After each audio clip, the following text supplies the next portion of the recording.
बिस्मिल्लाहिर्रहमानिर्रहीम। अस्सलाम वालेकुम। अल्लाह पाक से दुआ करते हैं कि अल्लाह पाक आप सब लोगों को हमेशा खुश रखे, आबाद रखे, हंसता बसता रखे, हर तकलीफ़ परेशानी से बचाए, आमीन। आज हम बना रहे हैं बीफ नहारी। तो बीफ नहारी के लिए मुझे जो मसाले पीसने के लिए चाहिए, सबसे पहले मैं आपको वो बता देती हूँ। यह है सूखा धनिया, ये चम्मच है ना, इस चम्मच के हिसाब से मैंने लिया।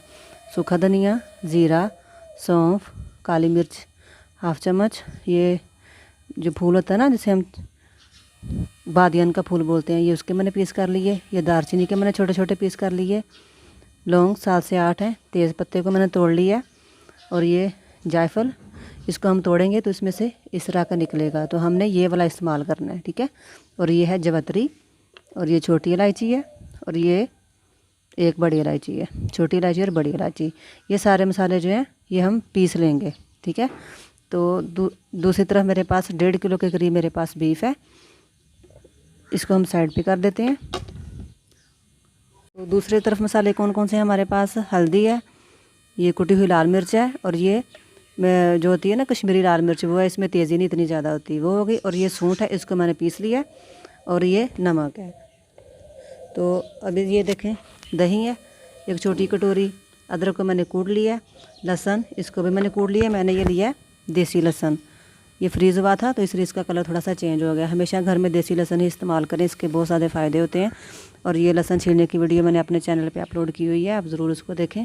वो वीडियो देखने के बाद जितना लहसुन आप छीलना चाहेंगे आप छील सकते हैं। और ये मैदा मैंने लिया है, जितना हमें ज़रूरत होगी उतना हम इस्तेमाल कर लेंगे। 3 दरमियाने साइज़ के प्याज हैं, हरा धनिया, अदरक, हरी मिर्च।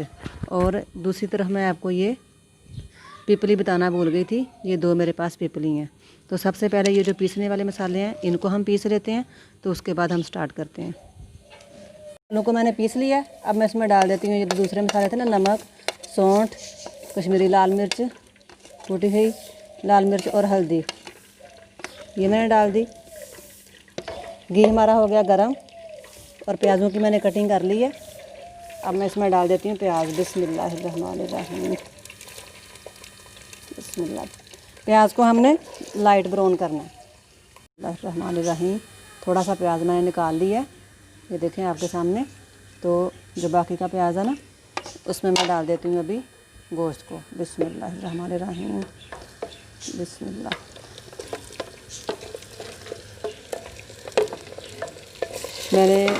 हम लोग क्या करते हैं कि जब मार्केट से गोश्त लाते हैं तो हम उसमें से जो भी सारी चर्बी वर्बी होती है ना, वो उतार देते हैं, निकाल देते हैं। तो फिर हम अलग से बनास्पति घी या कुकिंग ऑयल डालते हैं। तो ये जो इसमें चर्बी होती है गोश्त में, ये नेचुरली होती है, कुदरती होती है। ये हमारे लिए इतनी नुकसानदेह नहीं है जितना नुकसानदेह हमारे लिए बनास्पति घी या दूसरी चीज़ें हैं। तो अब मैं इसमें डाल देती हूँ ये सारे मसाले। मैंने घर में बनाया था आपके सामने, जो मैंने मसाले बताए हैं आपको, निहारी मसाला। अगर आप चाहें तो आप पैकिंग वाला भी ले सकते हैं, आप वो ले लें। और साथ ही हम इसमें डाल देते हैं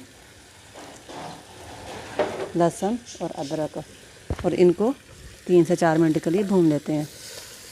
हो गए गोश्त को भूनते हुए। तो अब मैं इसमें डाल देती हूँ पानी। बिस्मिल्लाहिर्रहमानिर्रहीम। और इसको 20 मिनट गलने के लिए छोड़ देते हैं। हमने इसको बिल्कुल हल्की आंच पे गलाना है। ये देखिए, इतना पानी डाल देते हैं और इसको बिल्कुल हल्की आंच पे छोड़ देते हैं, क्योंकि अगर हम प्रेशर में इसको गलाएंगे तो ये 20 मिनट में गल जाएगा। लेकिन मैं इसको मिट्टी की हांडी में गला रही हूँ, तो ये 1 घंटा या सवा घंटा तो लेगा। तो मैं इसको कवर कर देती हूँ। अब ये देखें, गोश्त हमारा अच्छी तरह से गल गया माशाल्लाह। ये देखें कितनी आसानी से टूट रहा है, ठीक है। तो इसका मसाला भी बहुत अच्छी तरह से तैयार हो गया। अब मैं इसमें डाल देती हूँ दही। बिस्मिल्लाहिर्रहमानिर्रहीम। दही को मैंने अच्छी तरह से फेंट लिया। इसको 2 मिनट पकाते हैं दही के साथ। बिस्मिल्लाहिर्रहमानिर्रहीम। अब मैं इसमें डाल देती हूँ पानी आप अपने हिसाब से डालें कि जितना आपको इसमें शोरबा चाहिए हो आप उतना डाल लें। बिस्मिल्लाहिर्रहमानिर्रहीम। अब हम इसके उबलने का इंतज़ार करते हैं। बिस्मिल्लाहिर्रहमानिर्रहीम। पानी देखिए उबलने लग गया। अब मैं इसमें डाल देती हूँ तली हुई, जो मैंने फ्राई प्याज थोड़ी सी निकाली थी ना, वो डाल दी मैंने। और साथ ही हम इसमें डाल देते हैं ये जो मैदा मैंने पानी में मिक्स किया है। मैंने ये चम्मच लिए, 3 चम्मच मैंने मैदा लिया है। बिस्मिल्लाहिर्रहमानिर्रहीम। साथ साथ डालते जाते हैं और साथ साथ इसको मिक्स करते जाते हैं। और थोड़ी सी मैंने ना शोरबे के ऊपर से इस तरह से तरी उतार लिया, जो हम बाद में इस्तेमाल करेंगे। तब हम इसको 5 मिनट और पका लेते हैं। बिस्मिल्लाहिर्रहमानिर्रहीम। ये देखें निहारी हमारी बिल्कुल तैयार हो गई है। जो इसके अंदर थोड़ा बहुत घी था ना, वो भी सारा ऊपर आ गया। कुछ मैंने निकाल लिया था, जो बाकी था वो भी ऊपर आ गया। अब मैं इसको डिश आउट करती हूँ। ये देखें माशाल्लाह से गोश्त हमारा कितना अच्छा लग रहा है, लुक दे रहा है और बहुत अच्छी तरह से गल भी गया। तो मैं इसको डिश आउट करती हूँ। ओके, जो मैंने तरी निकाली थी ना, वो डाल देते हैं। थोड़ा सा अदरक, हरी मिर्च, इन चीज़ों से इसका टेस्ट बहुत अच्छा बनता है। तो आप मेरी वीडियो को लाइक कर दें, मेरे चैनल को सब्सक्राइब कर दें। मिलते हैं अपनी अगली वीडियो में। अल्लाह हाफिज़।